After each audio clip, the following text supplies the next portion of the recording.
नमस्कार। मैं डॉक्टर कल्पना उपाध्याय, शासकीय मिनी माता गर्ल्स कॉलेज बलौदा बाजार। आज हम एमए 4 सेम पेपर 4 यूनिट 3 का चैप्टर सोर्स ऑफ एनर्जी या ऊर्जा के स्रोत पर चर्चा करेंगे। ऊर्जा या शक्ति के संसाधन का एक देश में कितना महत्व है, ये हम सब जानते हैं। अगर किसी देश में पर्याप्त मात्रा में शक्ति के संसाधन सस्ते दर पर उपलब्ध है या पर्याप्त मात्रा में उपलब्ध है, तो वो देश पर्याप्त मात्रा में तीव्र गति से अपना आर्थिक विकास कर पाता है। इसका कारण ये है कि ऊर्जा के जो संसाधन हैं उसकी जरूरत हमको अर्थव्यवस्था के सभी क्षेत्रों में होती है, चाहे वो कृषि का क्षेत्र हो, उद्योग का हो या परिवहन का क्षेत्र हो। एक देश के आर्थिक विकास का माप भी इस बात से होता है कि उस देश में प्रति व्यक्ति ऊर्जा की खपत कितनी है। इस दृष्टि से भारत में प्रति व्यक्ति ऊर्जा की खपत काफी कम है विश्व के अन्य देशों की तुलना में। विश्व की 16% जनसंख्या भारत में निवास करती है और ऊर्जा के संसाधनों की जो खपत है विश्व में, भारत में वो है 1.5% ही है। तो इस बात से हम अनुमान लगा सकते हैं कि हमारे यहाँ प्रति व्यक्ति खपत की मात्रा काफी कम है। अब हम देखते हैं कि ऊर्जा के विभिन्न स्रोत क्या हैं। उन स्रोतों में सबसे पहला स्रोत है कोयला। हमको कहाँ कहाँ से ऊर्जा मिलता है, तो वो है कोयला।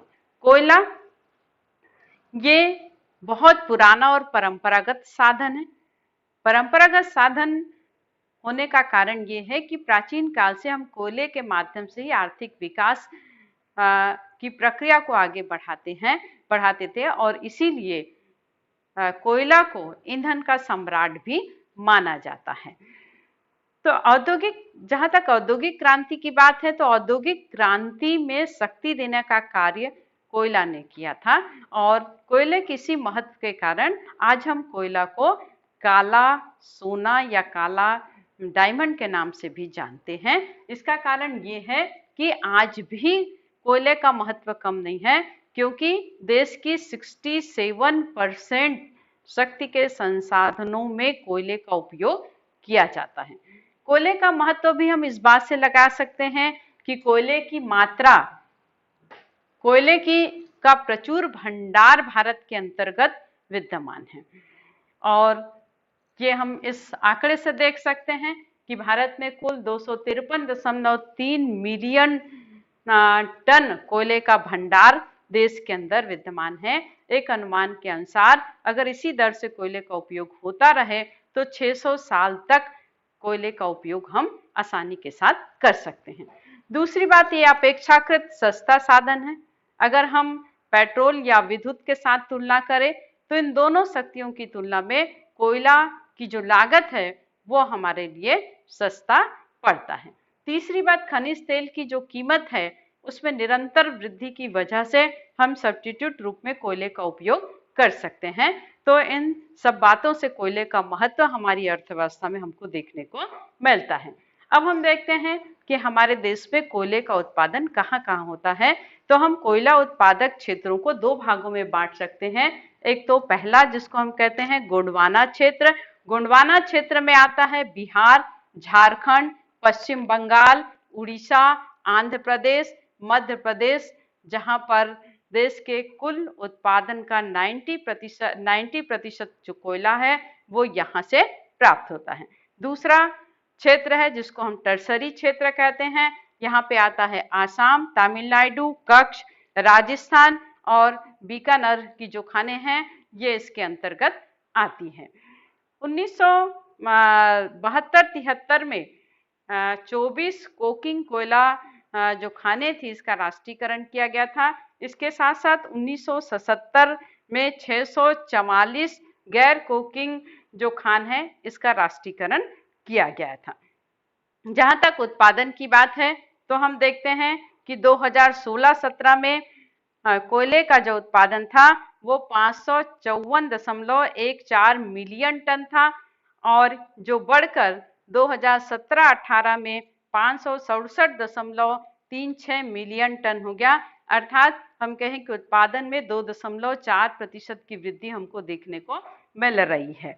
विश्व में कोयला उत्पादन की दृष्टि से हम देखें तो चीन और अमेरिका के बाद भारत का तीसरा नंबर आता है।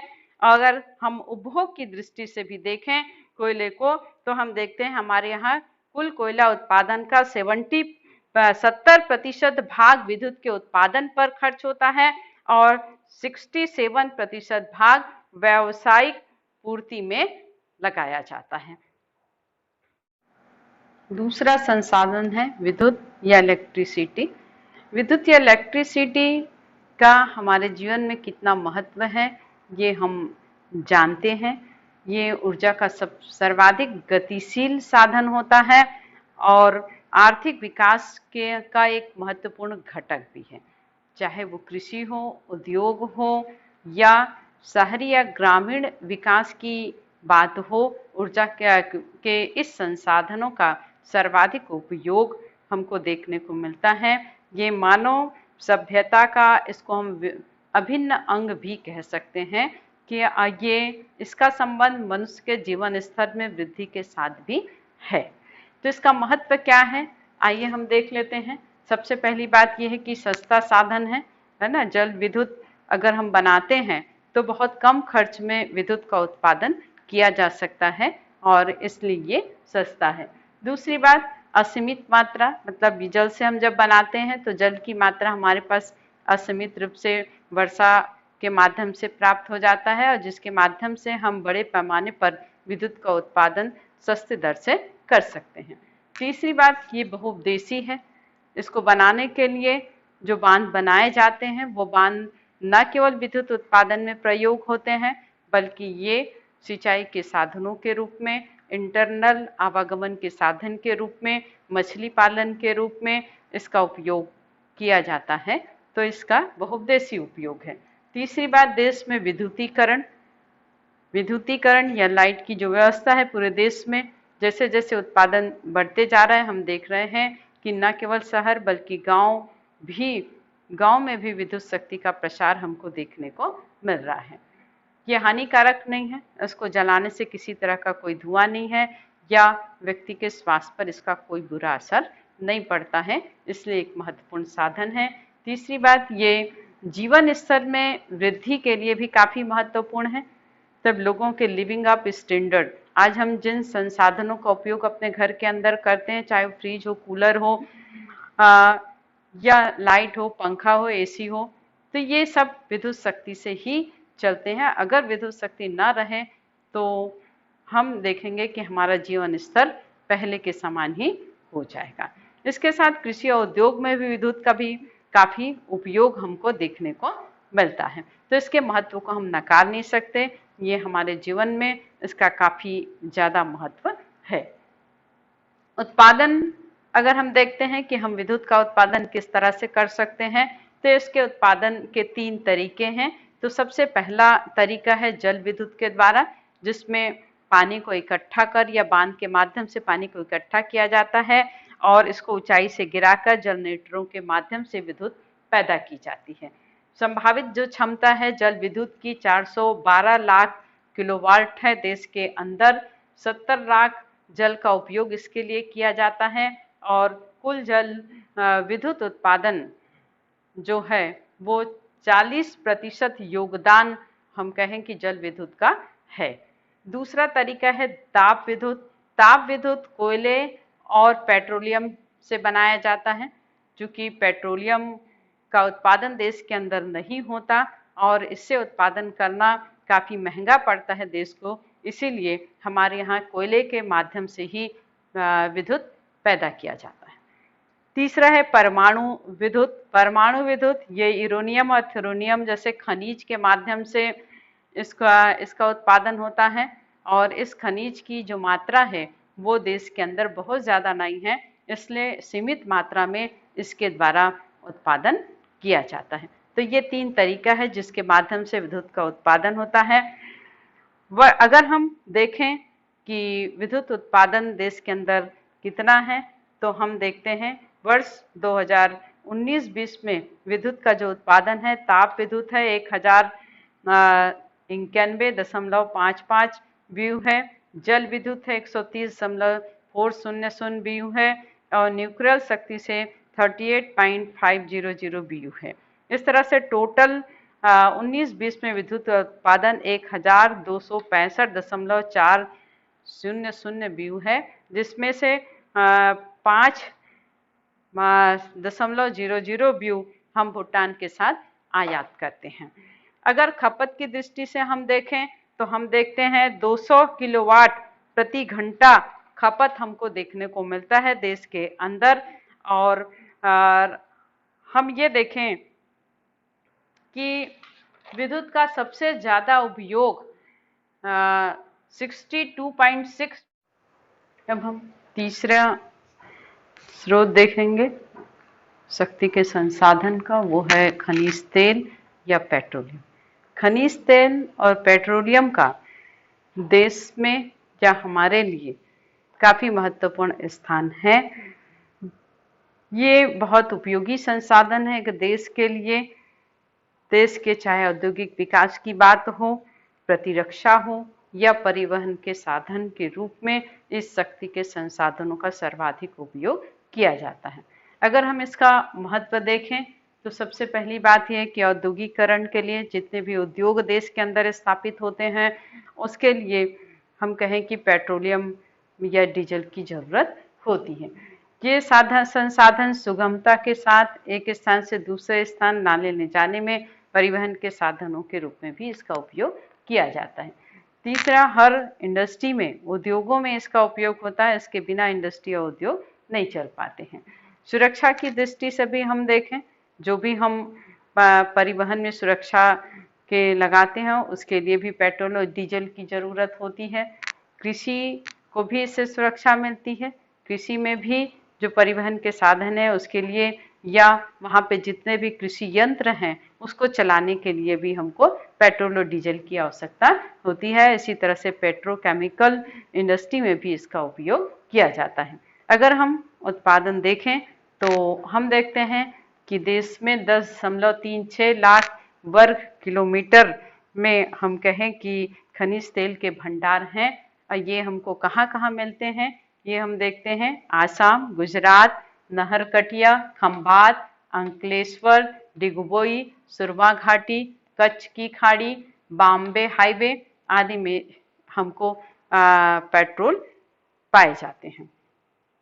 उत्पादन अगर हम देखें तो 50-51 में पेट्रोलियम का जो उत्पादन था देश में 0.3 मिलियन टन था और जो 2019-20 में बढ़कर 321 लाख टन हो गया है। अगर हम शोधन क्षमता की दृष्टि से देखते हैं तो देश में 11 करोड़ 67 लाख टन तेल के शोधन की क्षमता देश के अंदर विद्यमान है। देश में 17 तेल शोधक कारखाने देश के अंदर हैं, जिनमें 15 सार्वजनिक क्षेत्र में, एक संयुक्त क्षेत्र में और एक निजी क्षेत्र में हमको देखने को मिलता है। पेट्रोलियम के शुद्धिकरण की जो प्रक्रिया है उस प्रक्रिया में हमको पेट्रोल के अतिरिक्त और कई चीज़ें प्राप्त होती हैं, जैसे पेट्रोल, डीजल, एल्फॉर्ड, ईंधन तेल, जेट ईंधन, मिट्टी का तेल, पेट्रोलियम गैस, चिकनाई तेल, पैराफिन, मोम, डामर और पेट्रोकेमिकल। इतनी सारी जो चीज़ें हैं ये शोधन के दौरान हमको प्राप्त होती है और ये चीज़ें भी देश के लिए काफ़ी उपयोगी होती हैं। अगर हम देखें पेट्रोलियम के मांग के अनुसार देश में कितना उत्पादन होता है तो हम ये देखते हैं कि देश में जितनी डिमांड है उसका केवल 30% पेट्रोलियम ही देश के अंदर उत्पादित होता है और 70% पेट्रोलियम को हम बाहर से आयात करते हैं। ये आयात हम अमेरिका, रूस और सऊदी अरब के देशों से हम करते हैं। तो हम देखें पेट्रोलियम की जो खोज है वो देश में चल रही है, कई नए क्षेत्रों में खोज की प्रक्रिया है। इसके लिए सरकार ने कई लाइसेंस भी इशू किए हैं। करीबन 47 क्षेत्रों में प्राकृतिक गैसों के खोज की जो प्रक्रिया है वो तेजी के साथ चल रही है और हम देखते हैं कि भविष्य में शायद पेट्रोलियम के उत्पादन को हम बढ़ा पाए। अब हम चौथा संसाधन देखते हैं परमाणु ऊर्जा। या हमको न्यूक्लियर एनर्जी के नाम से हम इसको जानते हैं। और ये न्यूक्लियर एनर्जी, इसका महत्व भी देश के अंदर कम नहीं है। हम जानते हैं आज प्रतिरक्षा जो प्रणाली है ना, अणु और परमाणु बम, इसके लिए न्यूक्लियर एनर्जी की जरूरत हमको पड़ती है।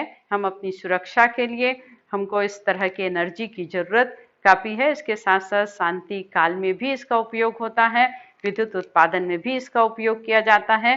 तो इसलिए कहें कि एक देश के लिए इसका महत्व भी काफी ज्यादा है। तो भारत में परमाणु शक्ति का जो विकास और प्रोत्साहन है, इसका श्रेय हम डॉक्टर होमी जहांगीर भाभा को हम दे सकते हैं, जिनने 1944 में टाटा ट्रस्ट के तत्कालीन अध्यक्ष को पत्र लिखकर टाटा आधारभूत अनुसंधान संस्था की स्थापना पर उन्होंने जोर दिया था।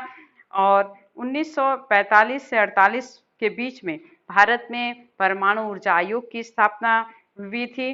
और 1956 में ट्राम्बे परमाणु ऊर्जा संस्थान की भी स्थापना हुई। और इस तरह से भामा की मृत्यु के पश्चात भारत में भामा परमाणु अनुसंधान केंद्र की स्थापना हुई। तो इस तरह से हम कहें कि धीरे धीरे भारत परमाणु शक्ति के डेवलपमेंट की ओर काम कर रहा है। आज भारत में 5 परमाणु अनुसंधान केंद्र है, जिसमें तारापुर परमाणु अनुसंधान केंद्र, दूसरा है राजस्थान परमाणु अनुसंधान केंद्र, तीसरा मद्रास परमाणु अनुसंधान केंद्र, चौथा नरोरा परमाणु अनुसंधान केंद्र और पांचवा काकापारा परमाणु अनुसंधान केंद्र। तो इन 5 परमाणु अनुसंधान केंद्रों के माध्यम से भारत में परमाणु शक्ति के विकास और अनुसंधान की ओर भारत आगे की ओर बढ़ रहे। अगर हम इसके उत्पादन को देखें तो विश्व में परमाणु ऊर्जा के उत्पादन में भारत का 13वां स्थान है। वर्तमान में 2225 मेगावाट क्षमता परमाणु ऊर्जा के उत्पादन की देश में है और फ्यूचर में 20,000 मेगावाट इस क्षमता को बढ़ाने का लक्ष्य है।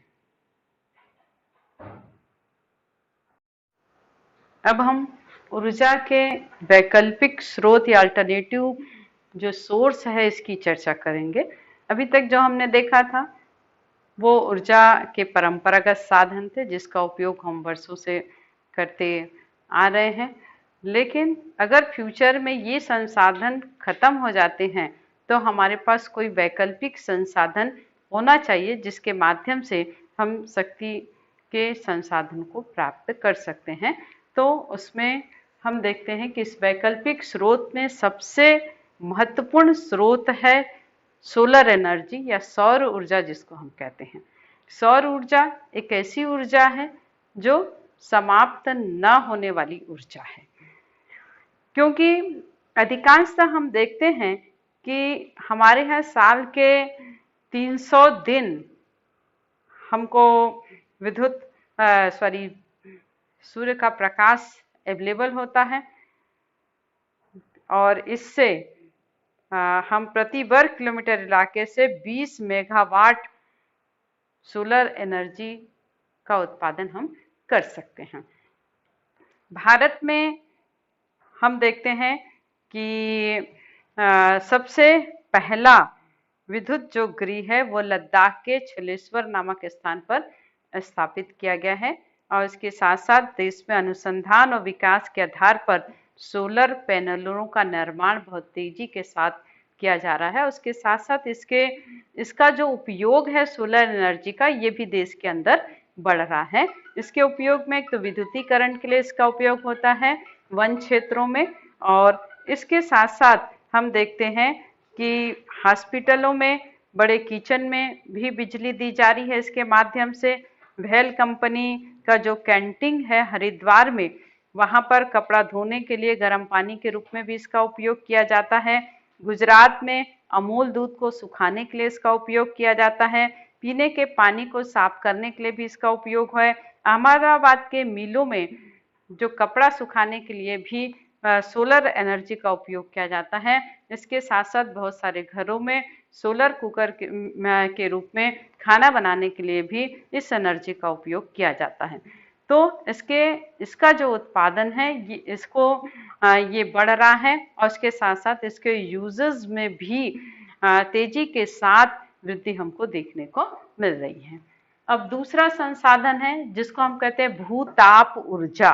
भूताप ऊर्जा का मतलब है पृथ्वी के गर्भ में, पृथ्वी के अंदर एक असीम ऊर्जा है और जिसके कारण जो ज्वालामुखी होती है और इस ज्वालामुखी के कारण जो अधिक गर्मी उत्पन्न होती है और ये अंदर अंदर फैल जाती है और पृथ्वी के गर्भ की इसी ऊर्जा को उसकी ऊपरी सतह में छेद करके जब निकाला जाता है तब हम उसको कहते हैं भूताप ऊर्जा कहते हैं और इस ऊर्जा का उपयोग बिजली बनाने के लिए किया जा सकता है। तो इसलिए से भूगर्भ ऊर्जा को भाप में बदलकर फिर उसको विद्युत ऊर्जा में बदला जाता है। तीसरा संसाधन है जिसको हम कहते हैं सामुद्रिक ऊर्जा। सामुद्रिक ऊर्जा सामुद्रिक ताप और ज्वार भाटा को, पर्यावरण को सुरक्षित रखते हुए इससे भी बिजली का उत्पादन किया जा सकता है। चौथा जो है बायोगैस ऊर्जा।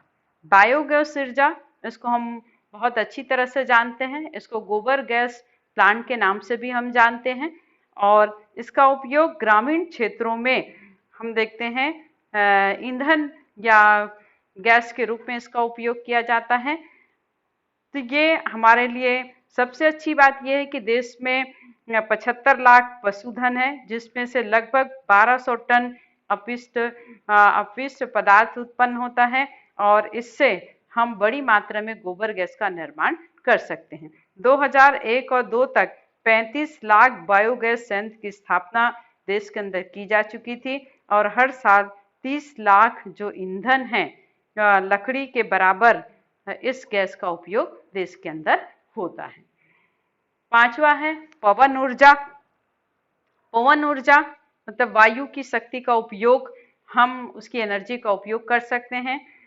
तो देश में 20,000 मेगावाट पवन ऊर्जा की क्षमता आंकी गई है और संभावित राज्यों में ग्रिड की स्थिति को देखते हुए ये क्षमता 9,000 मेगावाट तक सीमित है। कुल मिलाकर 1167 मेगावाट की क्षमता इसके अंतर्गत जोड़ी गई है। भारत, जर्मनी, अमेरिका, डेनमार्क और स्पेन के बाद विश्व में पवन ऊर्जा के निर्माण में भारत का स्थान 5वें नंबर का है। फिर छठवा है हाइड्रोजन ऊर्जा। हाइड्रोजन ऊर्जा, देश के कई हिस्सों में हाइड्रोजन को ईंधन के रूप में उपयोग किया जाता है। उत्पादन और भंडारण के वास्ते कई अनुसंधान और विकास की परियोजनाएं चलाई जा रही हैं। तो इस तरह से ये ऊर्जा के अल्टरनेटिव स्रोत हैं। इसमें से बहुत सारी जो ऊर्जा है इसका बहुत सीमित उपयोग हो रहा है और इन सबको और ज़्यादा इनके उत्पादन को बढ़ाए जाने की ज़रूरत है ताकि फ्यूचर में अगर जो परंपरागत स्रोत हैं वो कम हो तो हम इस ऊर्जा का प्रयोग अल्टरनेटिव ऊर्जा के रूप में कर सकते हैं। और हम देखें तो 1800 मेगावाट जो बिजली है वो इस ऊर्जा के माध्यम से देश को प्राप्त होता है और ये जो गैर परंपरागत ऊर्जा का 6% हम इसको कह सकते हैं। Thank you.